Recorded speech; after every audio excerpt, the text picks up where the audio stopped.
Welcome back to Made for More. I am your host, Holly J. Moore. Made for More is all about being a better version of yourself tomorrow than you were today. Because we don't want you just surviving through life. We want you to absolutely thrive. I am here with my producer, Aaron Bender, who is absolutely thriving as always. Hello, Holly. How are you? What's happening? What do you have going on over there? We have a Stoic in the room with us. We all need to be Stoic. Do we? We all need to. We need to manage our emotions. We need to manage our reactions. This is how we do this. This is? This is how we do this. The entire episode is just going to be this. We can't have fun. It'll be a lesson in Stoicism and ASMR. ASMR. I don't know why you booked a Stoic on the I'll podcast. tell you why. I don't know why. Why did you? I will tell you why. Why did you, Holly?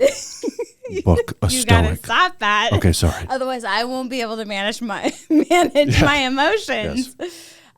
Okay, this is why I absolutely have been dying to have Justin on the podcast. Is because every day, I basically am in conflict for a living, mostly on behalf of other people.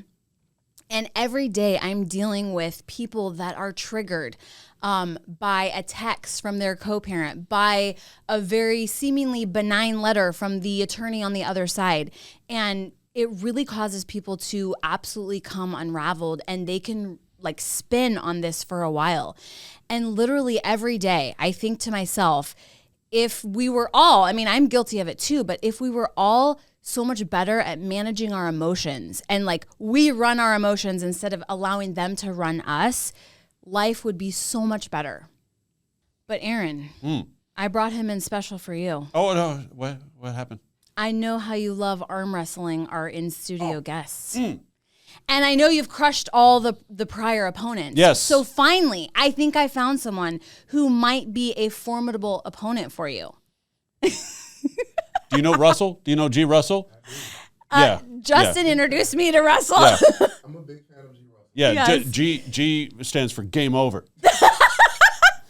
Yeah, so Aaron, just get ready. This could be, I think Justin may be up to the challenge. He'll be done just in time. I am here today with Justin Edison, celebrity bodyguard and practicing Stoic. He is going to teach us to master our mind. Isn't that right, Justin? That is correct. Okay.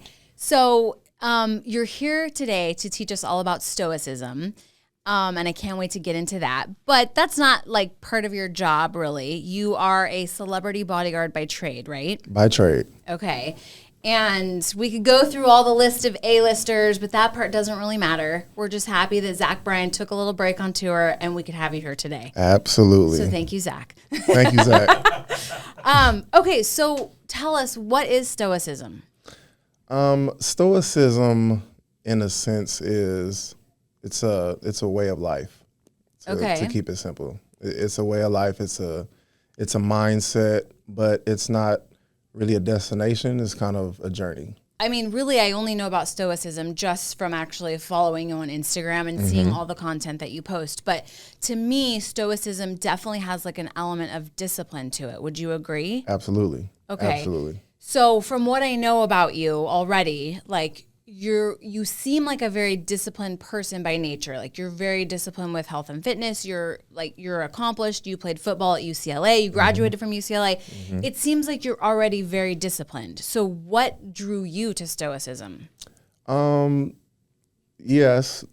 Given those accolades, those all contributed to my college experience. But then I graduated college, and given those things, everything I did in college was kind of attached to an end. It was a means to an end. Yes. Football was I practiced hard. I did extra training because I wanted to attain something. I wanted to start. I wanted to play on the field. I went to class because I wanted to get a degree.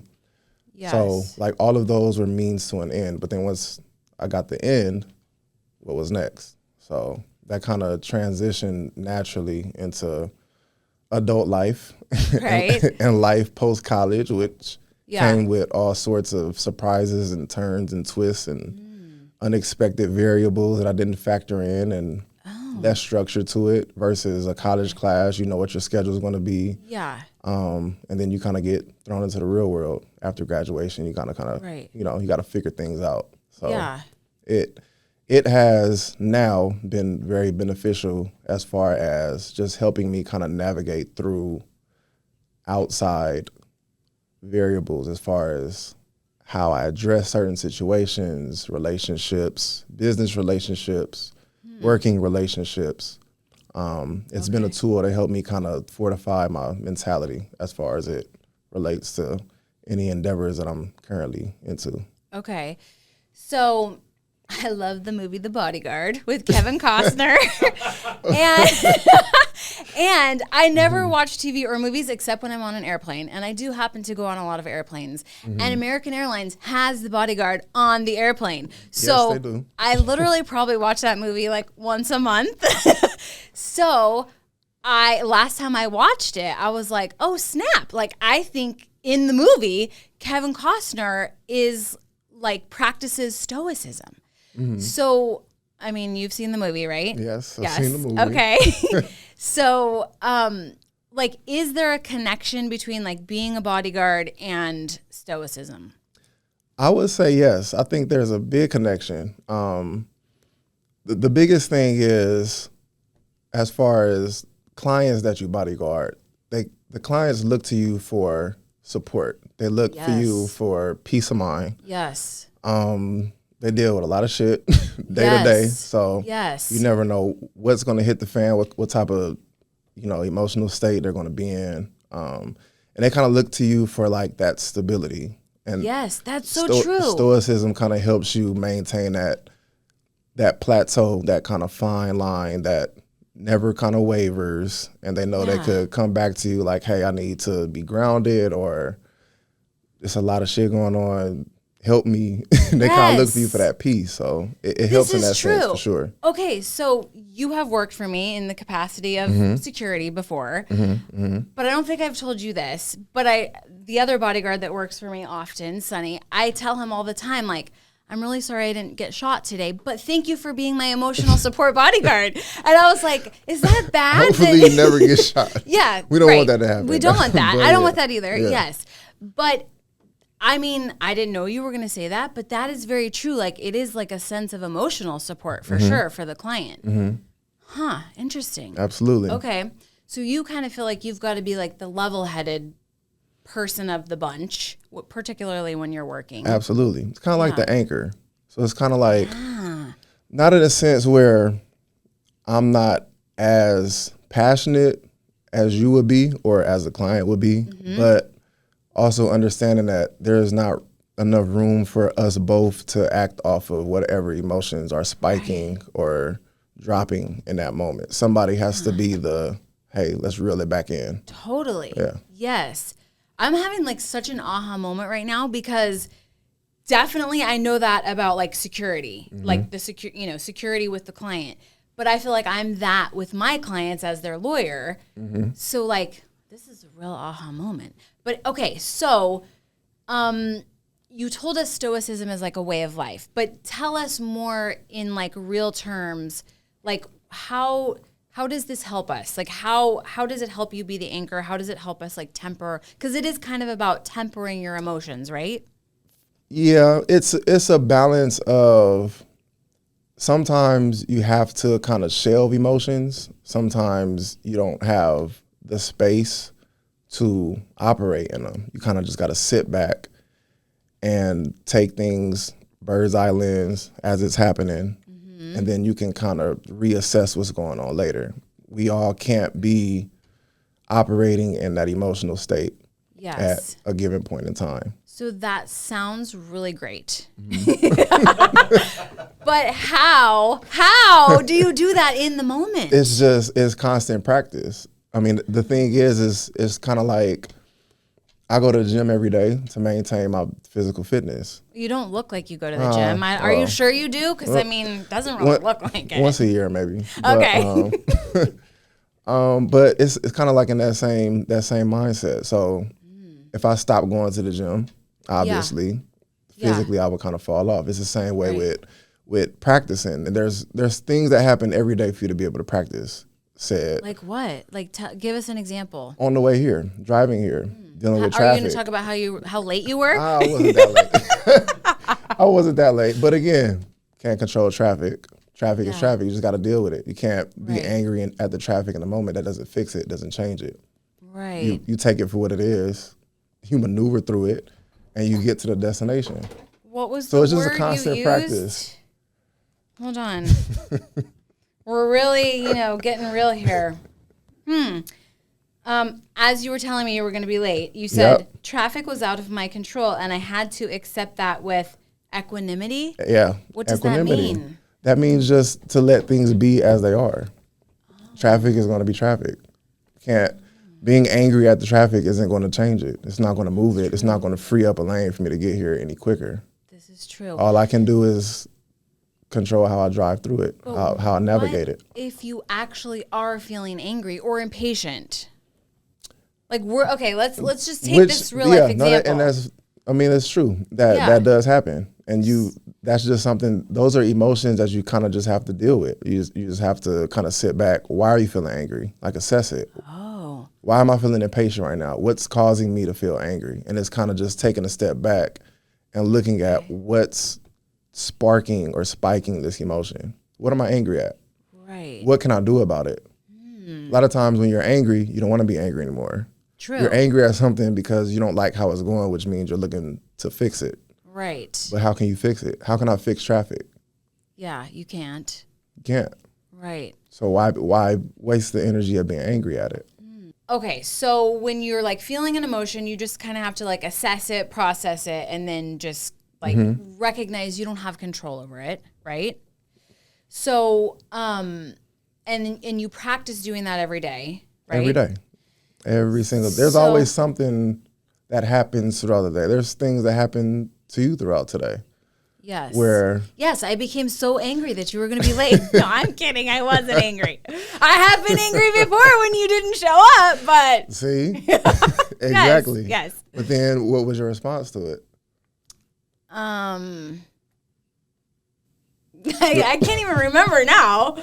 I don't know. See? Well, I think I was just like, whatever. She threw things at us. Yeah. I went back to some of your content that I had actually like screenshotted. And it was like, actually, this is really literally what happened. Like the day before you had posted something about like, you can only like do so much, but you can't really get attached to outcomes. Yes. Because that part is out of your control. So I was like, okay, this person was like booked on the podcast and now he says he cannot make it. Like that's out of my control. Like I can't get attached to outcomes, like maybe I will wrangle him in and lock him in a future date. But like today's not the day. I purposefully did that. to give you your first Stoicism lesson. Exactly. Well, thank you. You're welcome. Thank you so Absolutely. much. What a gift. You're welcome. Okay, so I feel like, it's a lot about Stoicism is a lot about managing emotions. But do you think it's possible where you get into the habit so much of kind of like almost like suppressing your emotions that then you become, because I've like teased you before, like Stoicism is just like cold-hearted. It's stone cold. You've teased me a lot, actually. A little bit. A little bit, okay? Yes. But so can you get into the habit of just like always suppressing emotions? You can get into a habit, but that's why it's also important to revisit them. Okay. It's like case in point. If I'm out with a client, let's say something happened, client's pissed off about something. Maybe it's something that I did, maybe it's something I didn't do. Okay. But we're still out and about. And we have to kind of get through that moment. Right. You have to shelve those emotions temporarily for the time being. Yeah. Get through whatever it needs to get through and revisit that. Maybe we get back to the room. Maybe we get back to client's residence and it's like, hey, remember earlier X, Y, and Z happened and all these emotion sparks. So next time let's do, and that's your opportunity and your window to kind of revisit so that those emotions don't kind of spike the next time a situation like that comes up. But don't you, so, I mean, maybe I'm just like speaking from my own, perspective, but like, I would love to just shelve the emotions and never come back to them. No, you can, but I mean, eventually don't you think it's going to keep, yes, that the same instance in that same situation will arise again. that's true. Especially if it goes unaddressed, because then, especially if it's something that you did have an issue with, and it's okay to have an issue with something. Everything doesn't go always as planned. Right. You kind of accept it, but you also have expectations. So it's all Yeah. about trying to find that balance. Okay. And if the same instance continues to pop up over and over again and you don't address it because you kept it shelved, other people aren't aware that it's an issue to you too. So you also have to voice it in those moments too. Okay. Otherwise it'll reach a point where maybe that third, fourth, fifth time that same instance came up, you're like, all right, enough of this. And then that's when you kind of explode. Right. Yes, totally. They can kind of, you like bottle them up for too long and Absolutely. then it explodes. But do you think it takes some sense of discipline to actually say, like, I'm going to revisit this emotion? Because, I mean, it's painful, right? It is painful, but it'll be even more painful if you lash out later on. True. So it's kind of like, and when you're that person people are kind of looking to, i.e. your office, Yeah. everyone's looking to you to lead them. So it's kind of like, if they see you lose self-control, they aren't going to want to continue to follow you or agree with you, or they might look like, oh, maybe Holly or Justin doesn't have it all together. I don't know. Like, what do we get ourselves into? And then it kind of causes like that kind of negative self-reflection in a sense. Like, why am I really here? So it creates a domino effect. In personal relationships, do you think the principles of Stoicism help or hinder? Like friendships, romantic relationships? Either. I mean, is there a difference? There's a difference. Between, I know there's a difference in the relationship. Between a friend and a partner, yeah. But I mean, in terms of how Stoicism plays out, is there a difference? I think that's kind of catch-22. That's a little bit of a double-edged sword. Because on one end, most Stoic principles do come off as nonchalant. Yeah. I don't give a fuck about what's going on. Right. Which is true. But then at the same time, there's also practices. Hence, one practice is that I'm currently reading. It's practice number 4. Remember the impertinence of things. Remember that things don't last forever. That kind of, in a sense, if you dive into that, it kind of flips it in a sense where you take moments that you have with friends, your significant other, and you cherish them because you kind of realize and remind yourself that I'm not always going to have this person. Right. So you don't take them for granted. So it's like on the flip side, yes, can you come off as cold sometimes, unemotional? True, yes. But then at the same time, you're also giving your partner or friend or whatever the relationship is everything that you can in that moment, in those moments that you have with them, because you realize like, hey, you know what, this person might not always be here. Right. So let me tell them I love them before I leave. Let me, what do you need? Do you need X, Y, and Z? Let me buy you some flowers because I might not be able to do this tomorrow. Right. So it kind of, it's a little bit of both. A little bit of both. Interesting. So because I mentioned in segment 1, you know, I feel like I am in conflict for a living. And I feel like every day I'm dealing with people that are constantly triggered. And, you know, I'm for the most part like an objective bystander. I'm that level-headed, you know, person of the dynamic. But it's really hard for the people that are in it, like invested. And, you know, every email sets them off and every text, you know, like all of those things are just so triggering to them. Yeah. So for people that are in that very like emotionally charged state of, you know, it's just like everything is a trigger, what should they do? Ooh, take some time.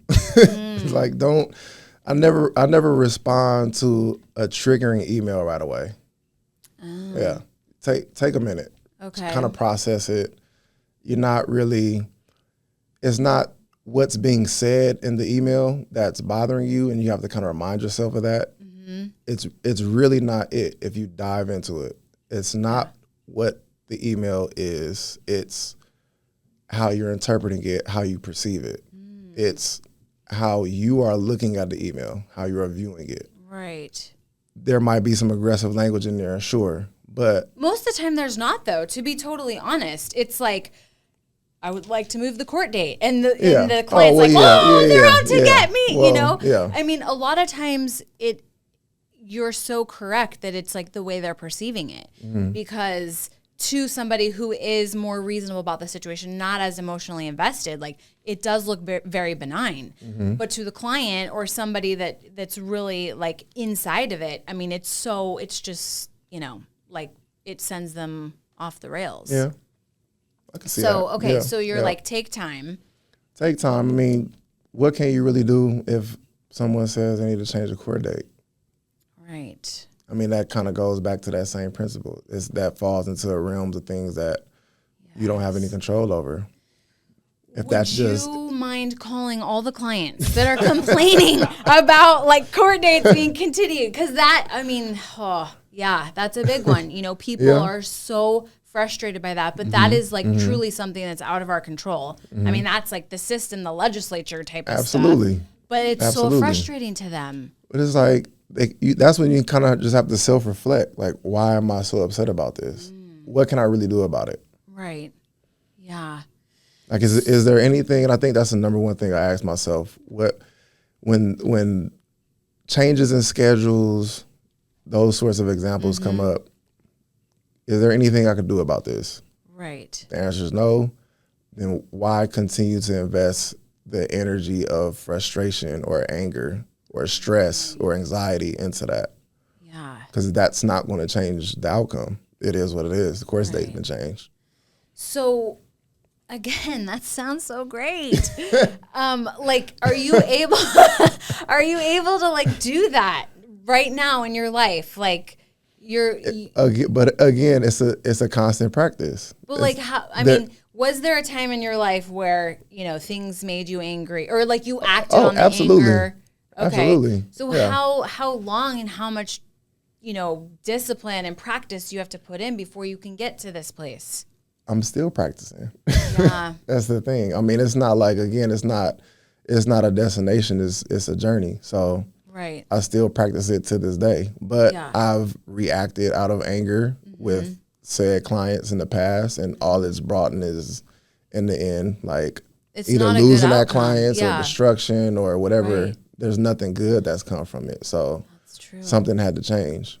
Right. But it's not like, I'm still practicing though. It's not like I practiced for a certain amount of days. Like, hey, if you do this for 90 days, you'll reach a point where you'll never be bothered ever again. It's not one of those things. It's kind of like a continued thing. Gym. Bingo. Yeah. Huh. Okay. So I know you that practices Stoicism, and I maybe know like 5 other people, and they all happen to be dudes. Only 5? I know. Well, I mean, I'm sure a lot of people do in one way or another, but there's like a handful that I know, like they are like really into it and really, and do you call yourself a Stoic? I don't like titles, but I just say I practice it. Yeah. I practice Stoicism. Right. Yeah. Okay. I wouldn't say like I'm some divine Stoic that came down in a beam of light. Came down in a beam of light. Okay. So I know, you know, a handful of people that I know like practice it regularly, and you know, kind of like you, where it's like it's part of their daily life, I guess. But they all happen to be male. But like, you know, I think females, because of our general nature of just being more emotional, would actually probably benefit more than like males who are already like cold and heartless. So do you know any females that like practice it? That's actually a good point. I cannot speak on any females that I know that practice. Be careful. Be careful, Justin. No, but but I will say there probably are a lot that just don't know that they're practicing it. Right. They're not just aware of. They may not label it as such. Absolutely. Yes. Absolutely. But do you think that there is like a reason why we don't see more females practicing Stoicism? Just looking at the history of Stoicism, I think that probably has a lot to do with it. I mean, Greek, Roman based. You had Roman emperors that practiced it, and it's kind of like that kind of Rome era. Yeah, and they were all dudes too. Yeah, and they were all dudes too. Yeah. So it's not like something, Right. Okay. at face value, a woman would look at and say, hey, I want to do this. Right. Yeah. Yeah. But what do you think? Do you think it's beneficial for everyone regardless of gender, or what do you think? I think that the principles and the virtues, absolutely. Absolutely. What are the virtues? We didn't even talk about that. What are the virtues of Stoicism? The basics, I guess, would be just, justice, courage, discipline, temperance. What does temperance mean? Like having a good temperament? Having an even temperament. Even. Not just unbiased temperament. Okay. But then also keeping in mind, at the end of the day, good versus bad. Do you get excited about things? That's such a funny question. Do I get excited? Why is about that a things? funny question? Yeah, I mean, I get excited about things. Okay. Because I do not have an even temperament because I'm very excitable. I get excited about the tiniest little thing. Absolutely. And then I return back to like normal state. Absolutely. When you're saying like even temperament, I'm thinking like that sounds kind of boring. I mean, yeah, if you look at it like that, it could be boring. I do get excited about things, new job opportunities, seeing my kids, seeing my family. Yeah. I get excited about things. Okay. But like you said, it's just returning to that grounded state. Right. Because once you get too attached to that, whatever you're excited about, let's say you get excited about this thing here and you get attached to it off that excitement, and then that doesn't happen, then that kind of flips. Yeah. Into You get disappointed. Yes. To us, they were devastated to a point where it's like, oh, I can't believe this didn't happen. Yes, that's very true. So that's why it's always important to remember that grounded state. But yes, there's room for excitement. Okay. And things to look forward to. Okay. So one of the things that, I think, because I'm a divorce lawyer, I see people breaking up every day, divorcing. And a lot of that is, I think due to lack of emotional availability and the willingness to be vulnerable with your partner. So, I mean, it seems like Stoicism is kind of you're always on guard. Do you think that? I wouldn't say, personally, I'm always on guard just because of what I do. Yes, but I know your type. As far as the Stoic principles go, I wouldn't say you're always on guard. I think you're more so just more accepting of everything that comes to pass, which is really the number one principle is accepting everything that comes. Okay. Loving your fate, accepting everything that transpires. Yes. Yes. So what you have on your cup, which you've smudged, Amor Fati. The ice smudged it. It wasn't. Oh, the ice smudged it. Okay, blame it on the ice. Blame it on the ice. Yes. See? The ice is outside my control. Yes. Okay. Yes. What does this phrase mean? Amor Fati. That's the principle. It's the acceptance of one's fate. I knew that was the principle. And the love of one's fate. That was my segue. Yeah, see? Yes. Accepting one's fate. The love of one's fate. Mm-hmm. Love of one's fate. You know what's crazy is I always talk about on Made for More, the episodes seem to line up that we shoot in one day. Mm-hmm. The episode that we shot just before yours, just before this, it was a woman talking about she had gone through a gnarly divorce and she wrote a book. Mm-hmm. And in the book, it says you have to be in love with even the terrible experiences because they shaped you, right? Absolutely. So that's kind of the same principle. Absolutely. Bingo. Everything that happens is a part of your journey and your story. Yeah. And the moment you spend too much time in the what should have been, what could have been, that leads to resentment, and that leads to, you know, other little passions and things that aren't really beneficial for you, because those are things that you can't really change, especially if they've already happened. Yeah. Okay. So my last question, no, it's my second to last question. My second to last question is, can Stoicism and faith in like a higher power coexist? I think so. Okay. I believe so. Yes. Okay. As far as virtues, morals go, they are in alignment. Yes. Stoicism again was kind of Roman Greek based. You got Catholics, some Christians that practiced it. So Yeah. it falls in line as far as most of the virtues go. Okay. Most Stoics that I studied do believe in higher powers. Okay. So Okay, and then my last question is for the people listening, and they're like, oh my gosh, I'm a mess. I'm like being run by my emotions every day. I'm up, I'm down, I'm around. Like, what could they do today to sort of like even out? Ooh, today they could just reflect, sit back, really assess what's bothering them, really assess what they can do about it, accept what they can, accept what they can't. Okay. Let go of what they can't control, what they can control. That's what you have power over. Yeah. Those are the things you kind of take helm of and take the reins on and do what you have to do Okay. as far as that mental fortitude and practice. Yeah. Excellent. Well, thank you so much for being here, Justin. Thank you. I've got just a little bit more to say. You can either allow your emotions to run you, or you can run them. And it's nearly impossible to show up as the best version of yourself if you're constantly experiencing these triggers based on being in this emotionally charged state. So as Justin said, take a minute, take a breath, recognize what's going on, why you're feeling the way you are, process it, and then shelve it so that you can remain in an even state. And that is how you can show up as the best version of yourself. And never, ever, ever forget you were made for more.